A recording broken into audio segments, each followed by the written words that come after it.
des invités. Je tiens à vous remercier sincèrement pour le temps et les efforts que vous consacrez à ce rendez-vous majeur de la nation sénégalaise. Notre pays est confronté depuis quelque temps à une situation inédite, lourde de menaces sur la paix, la sécurité, la stabilité et le bien-être de la nation. Dans l'histoire des nations, il est des moments d'adversité politique auxquels il faut savoir mettre un terme par le dialogue et le consensus pour l'intérêt supérieur de la nation qui transcende les intérêts particuliers et partisans, sous peine d'aller vers des lendemains incertains.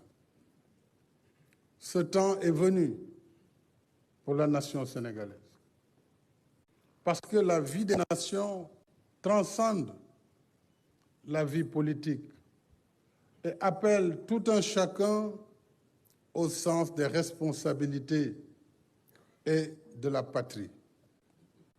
C'est pourquoi je voudrais, à l'entame de mon propos, vous réaffirmer ici que le président de la République que je suis n'a aucun agenda personnel.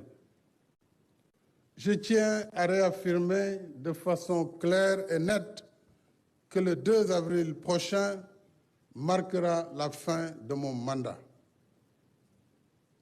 et la fin de ma mission à la tête du Sénégal. Je l'avais dit et je le maintiens. Notre pays se retrouve à un carrefour important. Nous sommes à la croisée des chemins. Mon souhait, c'est que nous puissions aller vers une élection apaisée, inclusive et transparente. À cette fin et dans un esprit de réconciliation nationale, je saisirai l'Assemblée nationale dès ce mercredi en Conseil des ministres d'un projet de loi d'amnistie générale sur les faits se rapportant aux manifestations politiques survenues entre 2021 et 2024.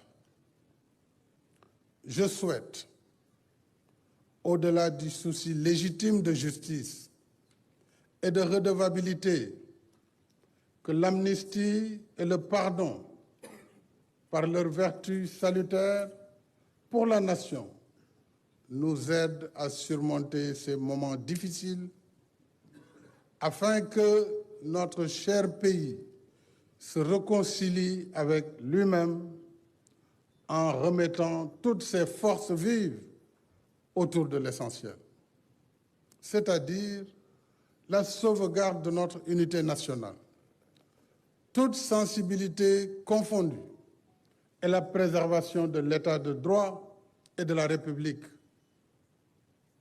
Cela permettra de pacifier l'espace politique, de raffermir davantage notre cohésion nationale et de maintenir le rayonnement démocratique de notre pays. Mesdames et Messieurs, j'ai convoqué ce dialogue national dans cet esprit, conformément à mon message du 3 février dernier. C'est le sens des échanges que j'ai eus depuis ce matin, avant cette présente cérémonie. En effet, j'ai rencontré ce matin les candidats validés. 2 ont répondu à mon invitation, le Premier ministre Mohamed Boun Abdallah Dionne et le Premier ministre Amadou Ba. J'ai reçu les candidats dits spoliés de leur parrainage et les candidats recalés à travers 2 collectifs pour échanger avec eux avant nos assises. Alors, toutes les démocraties, même celles censées être les plus vieilles, ont leur moment de fragilité parfois ponctué de violence. Nous le savons tous, et je n'ai nul besoin de donner des exemples. Le dialogue et la concertation permettent justement de soigner ces fragilités et d'avancer dans la quête de l'idéal de démocratie. C'est ce que j'ai toujours choisi. Par le dialogue sincère, notre démocratie se renforcera. Et malgré la charge des épreuves, nous resterons ainsi dans le bon sens de l'histoire, celle des grandes nations qui sortent encore toujours plus fortes des épreuves qu'elles traversent. Une formule bien de chez nous vient d'être rappelée par le pasteur Ouattara. Réro amul ñàkk waxtaan moo am. Sans revenir sur les péripéties du report du scrutin présidentiel, je rappelle qu'en prenant acte de la décision du Conseil constitutionnel, qui s'inscrit dans le cadre des mécanismes normaux de la démocratie et de l'état de droit, j'ai indiqué ma volonté de faire appliquer la dite décision pour que le scrutin soit tenu dans les meilleurs délais. En convoquant ce dialogue, qui n'est pas le premier du genre, je n'ai qu'un seul objectif: trouver un consensus sur la date de la prochaine élection présidentielle, afin que le scrutin se tienne dans les meilleures conditions d'organisation et de transparence qui en garantissent la crédibilité, étant entendu qu'il se déroulera comme d'habitude sous observation nationale et internationale. Je demeure convaincu que le peuple sénégalais, fort de son génie et de son attachement à la démocratie et à l'état de droit, trouvera à travers ce dialogue, à travers les ressorts de notre société, les mécanismes appropriés pour garantir la continuité de l'État. Ma volonté et mon vœu le plus cher, c'est de faire tenir l'élection présidentielle dans les meilleurs délais, et ceci avant l'hivernage prochain, et dans la paix. Le gouvernement y travaille déjà. Il travaille pour une parfaite organisation logistique de l'élection, comme d'habitude.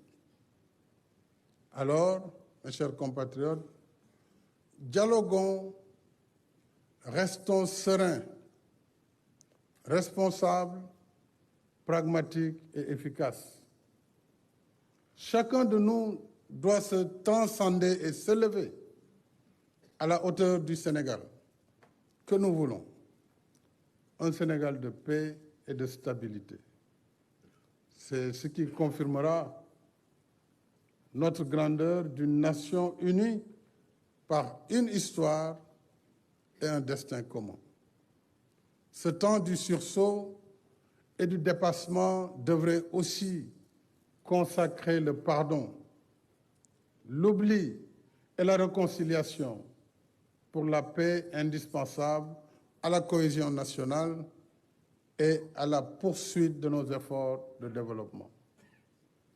Je ne saurais clore mon propos introductif sans remercier le peuple sénégalais pour sa confiance renouvelée durant ces 12 dernières années. Je salue la maturité de notre peuple, sa sagesse et son attachement à un Sénégal démocratique et émergent.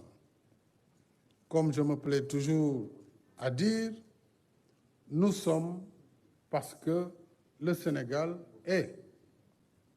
En restant attentif à vos préoccupations et propositions, je déclare ouvert le dialogue national.